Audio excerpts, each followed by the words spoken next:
ये नारे तकबीर लगाइए और खूब लगाइए, मगर अगर कोई हमारे हिंदू भाई जय श्री राम कह दे तो आप नाराज मत होइए, बिल्कुल नहीं। आप कहिए बिल्कुल तुम अपना नारा लगाओ और चलो, मगर मैं पूछना चाहता हूं कि हमको देखने के बाद ही नारा याद क्यों आता है? आप खूब नारा लगाइए, आखिर ये आप हमको देखने के बाद ही क्यों नारा याद आता है? पूरे रास्ते में आप ठीक चलते हैं, तबीयत भी आपकी ठीक होती है, मस्जिद देखते ही नाचने लगते हैं। भाई प्रॉब्लम क्या है? अगर कोई प्रॉब्लम है तो आप हमको बताइए, हम आपके नाचने के लिए जगह दे देंगे। आपके पास रोजगार नहीं है, आपके पास काम नहीं है, आपके पास रोटी नहीं है, हम जानते हैं प्रॉब्लम है आपका नाचना, प्रॉब्लम है आपका नाचना, आप नाचोगे इसलिए कि देश का पूरा पैसा आज देश से बाहर चला गया है। अगर हिंदुस्तानियों, भारत के हिंदू भाइयों, भारत के मुसलमान भाइयों, अगर तुम्हें मालूम हो जाए कि भारत की इकोनॉमी कितना नीचे चली गई है तो तुम भूल जाओगे हिंदू मुसलमान, तुम सिर्फ करोगे हिंदुस्तान हिंदुस्तान। आज दुनिया हमें देख रही, थूक रही है। क्या हो रहा है देश में? ट्रेन पर लोग जा रहे हैं, उनको मारा जा रहा है। ये देश है हमारा। आप बांग्लादेश नजर आता है, आपको वो नजर नहीं आता मध्य प्रदेश में कि एक 3 छोटे छोटे नाबालिग मुस्लिम बच्चों को तुम मार रहे हो, और जूते मार कर कहते हो ये बोलो वो बोलो। सुन लो, तलवार के जोर से इस्लाम तो नहीं फैला, मगर चप्पल दिखाकर तुमने अपनी बात जरूर कहलवाई है, अपनी बात जरूर कहलवाई है। वो भी हम देखते हैं ये ऐसा क्यों हो रहा है।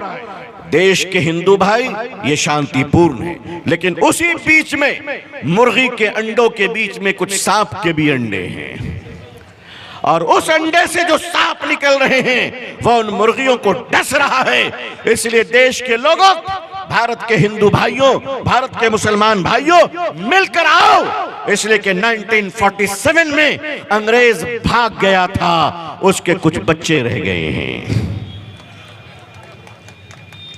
अब वो बच्चे बड़े हो गए, और बड़े होके वो अब शरारत दिखा रहे हैं, और वो नाग बन गए, नाग। और क्या कहते हैं? आमी कालो खोरीश, कहा है ना उन्होंने, और कहा 30% को काट कर फेंक दूंगा। क्यों दादा, पर्दे पर नाचते नाचते थक गए हो तो अब स्टेज पर नाच रहे हो?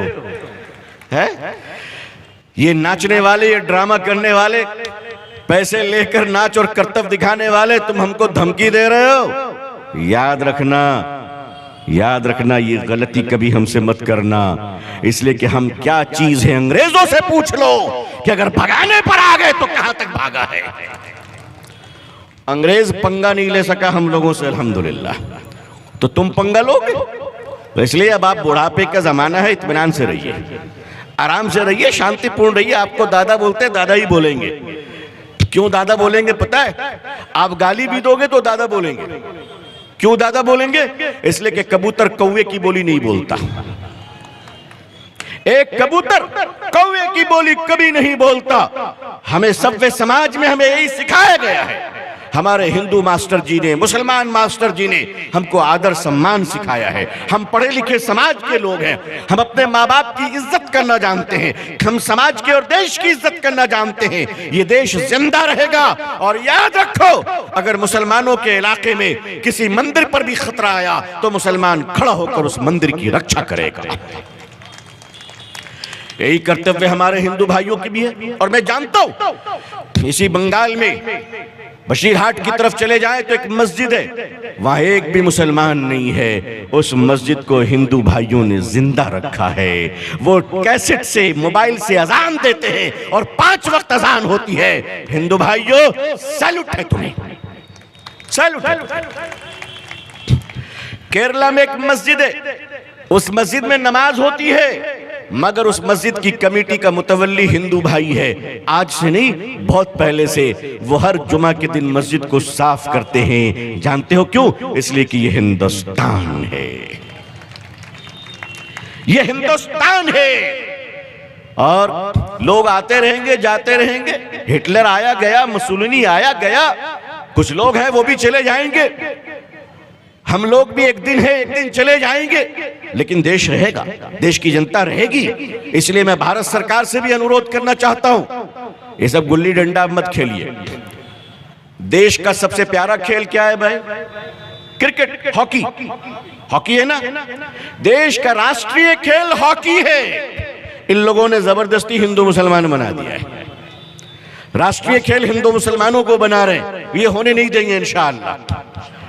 वक्फ के ताल्लुक से भारत सरकार से मैं अनुरोध करूंगा कि वक्फ का काला कानून बिल्कुल रिजेक्ट कीजिए। कोई ठीक ठाक नहीं, कंप्लीटली रिजेक्ट। आप मानते हैं रिजेक्ट करना चाहिए इंशाअल्लाह, फुल्ली रिजेक्ट, बायकॉट वक्फ बिल। साथ ही साथ हमारे देश में आजकल बहुत सारे बाबा निकल आए है ना, थोड़ा ज्यादा हो गया। क्यों जानते हैं? एक्चुअली प्रॉब्लम है हमारे देश में पढ़ाई लिखाई कम है, तो जब शिक्षा कम होगी तो लॉजिक से ज्यादा मैजिक होगा और साइंटिस्ट से ज्यादा बाबा होंगे। आज उनके चक्करों में भी आप न पड़िए, आप अपना काम कीजिए, कोई जवाब देने की जरूरत नहीं है। फेसबुक, सोशल मीडिया, व्हाट्सएप पे कोई मुसलमान रॉन्ग कमेंट नहीं करेगा इंशाअल्लाह, वादा करते हैं आप लोग।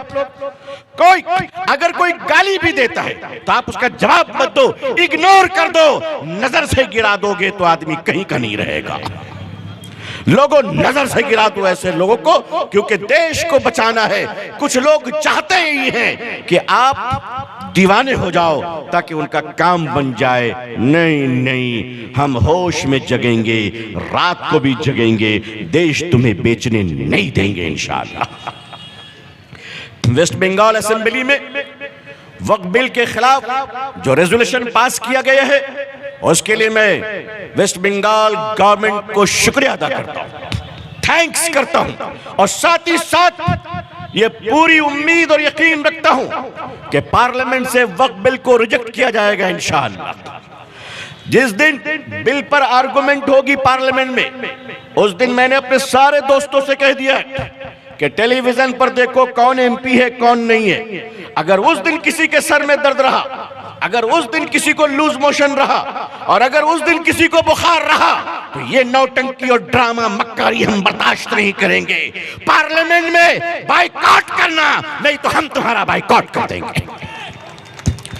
मोने राख बेटा, अगर एक भी एमपी, एक सिंगल मेंबर ऑफ पार्लियामेंट अगर बिल के ऊपर बाइकॉट कर गया और पार्लियामेंट में नहीं रहा, तो नेक्स्ट कभी उसको चुनाव जीतने नहीं देंगे इंशाअल्लाह, जीतने नहीं देंगे। फिर हम उसके खिलाफ खड़े हो जाएंगे।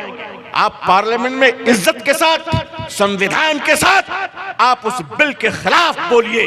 आप सब तैयार हैं? एक मत है इसमें सारे लोग।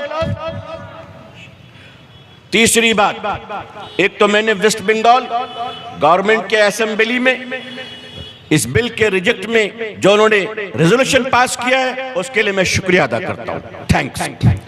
दूसरा ये, भारत सरकार से अनुरोध करते हैं अदब के साथ, सम्मान के साथ, कि इस बिल को रिजेक्ट कर दीजिए। ये हमारे जीने मरने का सवाल है, नमाज रोजे का सवाल है, मस्जिद मदरसे का सवाल है, कब्रिस्तान और खानकाहों का सवाल है। ये आपके साथ कोई प्रॉब्लम नहीं है। तीसरी बात, ये जो मस्जिदों के नीचे खुदाई और सर्वे, जिसकी वजह से संभल में 5 मासूमों की शहादत हो गई, ये खेल बंद किया जाए। हम शुक्रगुजार हैं ऑनरेबल सुप्रीम कोर्ट के, जो सुप्रीम कोर्ट ने रोक लगा दी। मैं आशा करता हूं कि ऑनरेबल सुप्रीम कोर्ट एक हिस्टोरिकल फैसला देकर ऐसे तमाम फितनों को और फसाद को हमेशा के लिए खत्म कर देगा। आप सब साथ हैं इंशाअल्लाह, साथ हैं। साथ ही साथ अदालतों में जो जज बैठे हुए हैं, वो जज खुदा नहीं है, उनको भी होश में रहना चाहिए। जज को हम जस्टिस इसलिए बोलते हैं कि वो इंसाफ का रखवाला होता है। अगर जस्टिस साहब आप जाकर सड़कों पे उल्टा सीधा भाषण देंगे तो माफ कीजिएगा, फिर हम जैसे लोग आपका सम्मान नहीं कर पाएंगे। इस पर भी ऑनरेबल सुप्रीम कोर्ट संज्ञान ले रही है और हमें पूरा यकीन है भारत के संविधान पर, भारत के न्याय प्रणाली पर, भारत के सदन पे, भारत के पार्लियामेंट पे, और सबसे ज्यादा जो मुझे विश्वास है, यकीन है, भरोसा है, वो भारत के हिंदू और मुसलमानों की एकता पर इंशाअल्लाह। आप सब साथ हैं इंशाअल्लाह। अब इसके बाद हमारे दोस्तों ने ब्रिगेड भरने की बात की है। अल्हम्दुलिल्लाह, जब कौम जिंदा होती है तो ब्रिगेड क्या दुनिया भर देंगे इंशाअल्लाह। आप साथ देंगे इंशाअल्लाह। तो मैं अपने पसंदीदा बोर्ड के अकाबरीन से दरखास्त करूंगा, दरखास्त मंजूर हो जाएगी इंशाअल्लाह, आप हजरात को बता दूंगा। और उस दिन अगर ब्रिगेड बुलाया गया तो याद रखिएगा, मरीजों को छोड़कर घर में कोई रहना नहीं चाहिए। जिंदा हो तो जिंदा होने का सबूत पेश करो। आइए, इसी के साथ वक्त बहुत करीब है, ये कहता हुआ चलो, हिंदुस्तान जिंदाबाद, हिंदू मुसलमान एकता जिंदाबाद। अल्लाह सलामत रखे, अल्लाह खुश रखे। बहुत बहुत शुक्रिया। वस्सलामु अलैकुम वरहमतुल्लाहि वबरकातुहू।